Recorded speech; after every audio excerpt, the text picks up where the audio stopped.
retrouve aujourd'hui pour vous faire la vidéo top 5 de mes livres préférés chez Akata. Enfin, mes séries préférées chez Akata, parce qu'il n'y a aucun one-shot dans cette présentation. Akata, c'est ma maison d'édition préférée en termes de manga, sans aucun doute, parce que c'est là que vous allez retrouver le plus de représentations de plein de choses différentes. Et qu'est-ce que...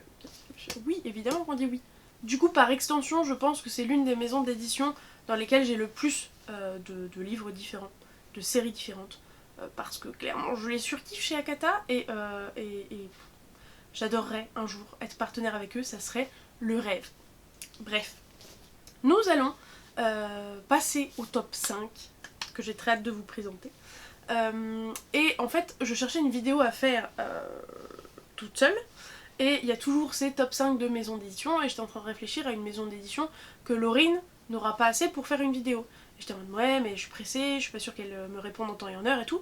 Et après j'étais en mode, mais attends, mais tu peux taper dans les mangas en fait, sans souci, Laurine elle aura jamais assez pour présenter quoi que ce soit, donc tu peux y aller. Et j'étais en mode, par contre, il est hors de question que je commence cette série de top 5 mangas avec autre chose que les éditions Akata, parce que mon amour pour eux est infini. Vous me connaissez, reine du suspense que je suis, je vais démarrer par le top 5, et le top 5 c'est Perfect World de Rie Haruga aux éditions Akata. Je le dis cette fois, je vais essayer d'éviter de le dire après, ça ne servira pas à grand chose. Ici, on va suivre nos deux héros, donc Tsugumi et Itsuki. Et en fait, Tsugumi est une jeune femme qui s'est développée, a vécu sa petite vie depuis son lycée, et a oublié, entre guillemets, son amour du lycée. Itsuki, donc, vous l'aurez compris. Et à l'époque, il était brillant joueur de basket dans le lycée, etc. etc. Et là, elle va le retrouver bien plus tard grâce à son boulot d'architecte. Et il est en fauteuil roulant, comme vous pouvez le voir sur la couverture, et comme vous l'avez probablement déjà vu dans l'insert. A partir de là, un lien va de nouveau se nouer entre les deux, et évidemment, c'est une romance qui va naître entre deux. Donc on parle beaucoup dans cette série de romance, évidemment, et de handicap. C'est une série terminée en 12 tomes que j'ai vraiment beaucoup appréciée. Vous avez juste un petit passage à vide avec la fameuse figure géométrique en plein milieu là de romance. Donc ce n'est pas un triangle, c'est pire. C'est un peu pénible, mais franchement ça passe. Ça passe. Et vraiment c'est une série que j'ai beaucoup aimée, notamment pour tout ce que ça m'a appris sur le handicap en fauteuil roulant. Il est vraiment captivant, très intéressant. Et même la romance en elle-même, elle est très mignonne, avec plein de problèmes divers et variés que je peux pas évoquer puisque je vais pas vous spoiler, mais en tout cas si vous voulez en apprendre plus sur le handicap en fauteuil roulant, si vous voulez découvrir une romance mignonne, Perfect World est la série parfaite. Mais qu'est-ce que je suis drôle. Dans un tout autre genre de représentation, on va avoir Le mari de mon frère de Gengoro Tagame. Là on est vraiment dans une courte série puisque c'est une tétralogie, donc ça va, 4 tomes, vous allez survivre. Dans Le mari de mon frère, eh bien écoutez, tout est dans le titre, on va suivre notre héros Yaichi qui avait un frère jumeau, mais ce frère jumeau est décédé, et il se trouve que ce frère jumeau était marié à un Canadien, donc je crois qu'ils vivaient tous les deux au Canada, et donc cet homme canadien, Mike, va décider de venir au Japon voir le frère jumeau de son mari qu'il n'a jamais connu, enfin, va voir le frère jumeau de son mari, frère jumeau qu'il n'avait jamais connu. Voilà, je sais pas si c'était plus clair, parce que clairement au début il est un peu homophobe sur les bords, hein, clairement. Et du coup, on va suivre cette charmante cohabitation parce que Mike est venu pour savoir l'origin story, si vous voulez, de son mari, son ex-mari, son défunt mari. Et du coup, on va voir d'un côté ce côté, je vais en connaître plus sur la culture japonaise de mon ex-mari, de l'autre côté, j'apprends à accepter mon beau-frère, du coup. Et c'était beau, c'était mignon, sachant qu'en plus vous rajoutez la jeune fille qui elle n'a aucune once d'homophobie et se pose plein de questions sur justement l'homosexualité. C'était vraiment très chouette, c'était très mignon. C'est une série qui m'a beaucoup plu, que j'ai vraiment bouffé à l'époque, qui m'a fait vraiment ressentir plein de trucs et qui m'avait beaucoup plu, mais je ne me rappelle pas plus que ça, ce qui est terrible. Donc je me dis une tétralogie, je vais me la refaire, clairement je vais me la refaire. Parce que c'était rapide à lire, ça m'avait énormément plu. La preuve il est dans ce top 4 alors que je me rappelle de pas grand chose. Donc valeur sûre là, si vous voulez lire une romance, enfin c'est pas une romance du coup, c'est un contemporain mais avec une notion MM derrière, c'était trop bien, vraiment c'était trop bien. Si vous avez aimé Yotsuba ou si vous avez lu Yotsuba et apprécié, l'héroïne fille là, la petite fille, elle est à peu près pareille. C'est le même genre, mais du coup moins axé sur ses bêtises à elle et plus sur les deux adultes quand même. Top 3, Orange d'Ishigo Takano. Oui, Takano, c'est bien ça.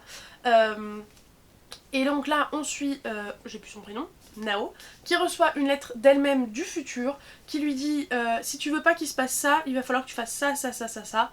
Et elle y croit pas 2 secondes, donc elle va absolument rien faire. Sauf que un des événements qu'avait révélé la Nao du futur va effectivement se produire.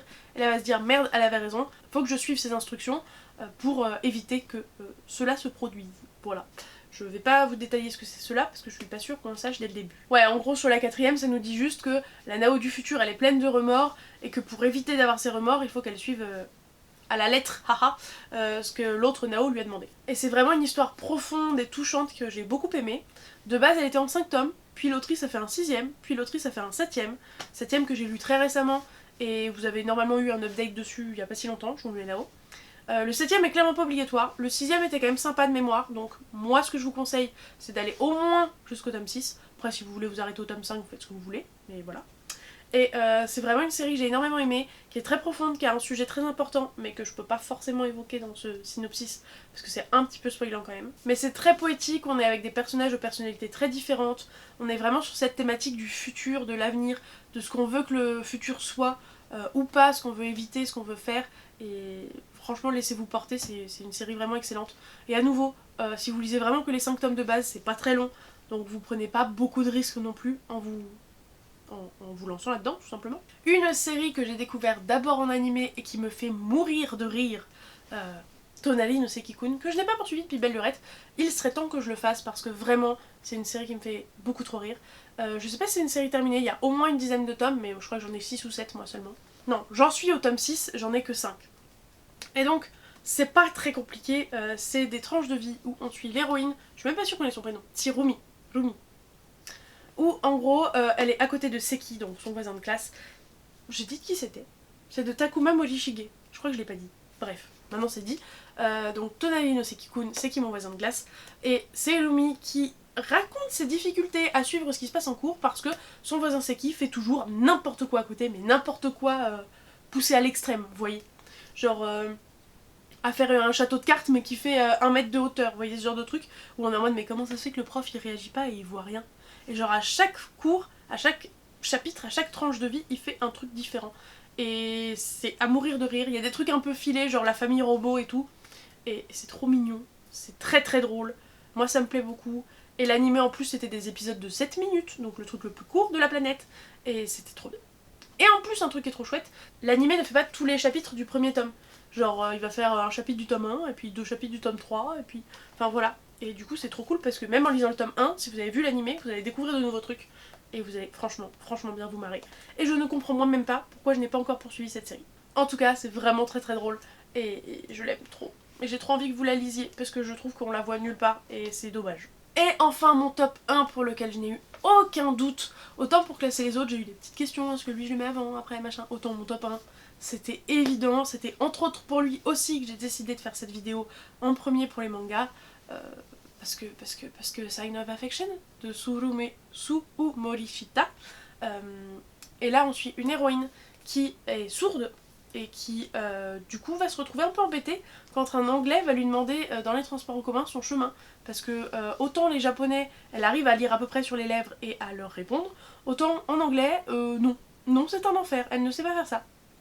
Et un jeune homme, ici présent, va venir à sa rescousse en aiguillant l'anglais, voilà, en parlant lui-même extrêmement bien anglais et en mode waouh, il parle si bien anglais. Enfin, même si elle s'en rend pas compte à l'oreille évidemment, mais vous avez compris. Et va naître une amitié peut-être plus entre deux, et c'est trop mignon. Et en plus vous avez de la langue des signes incrustée, et cet homme si mystérieux et si... Clairement, vous le savez, j'ai peu de book boyfriend. Mais lui c'en est un. Genre j'ai 3 ou 4 book boyfriend, lui c'en est un, on l'aime. Donc elle, on la kiffe, et notamment ses problématiques de langue des signes parce que c'est super intéressant. Lui, on le kiffe parce qu'il est archi polyglotte, genre il... Oui, parce que j'ai pas vraiment fini le synopsis. Lui est polyglotte, il parle 3 ou 4 langues, je crois. Genre allemand, anglais, japonais. Il y en a peut-être d'autres, mais il y a au moins ces 3 là, c'est sûr. Parce que notamment, il a des... Bah, je crois qu'il a un parent allemand et l'autre japonais, de base, je crois. Du coup il va souvent en Allemagne, il fait souvent le tour du monde et tout, et il se rend compte qu'il connaît pas la langue des signes de son propre pays et que ça craint un peu, et du coup elle va commencer à lui apprendre et tout, et donc... Ah, lui est absolument parfait, Leur relation est trop mignonne, elle est absolument choupette. Et leur romance qui me fait fondre le cœur, elle est si efficace. Franchement, j'ai jamais lu une romance en manga aussi efficace, qui me fait autant d'effets. Et franchement, même hors manga, c'est l'une des romances qui me fait le plus d'effets, je pense. Est-ce que je suis en train de vous montrer la quatrième? Totalement, pardon.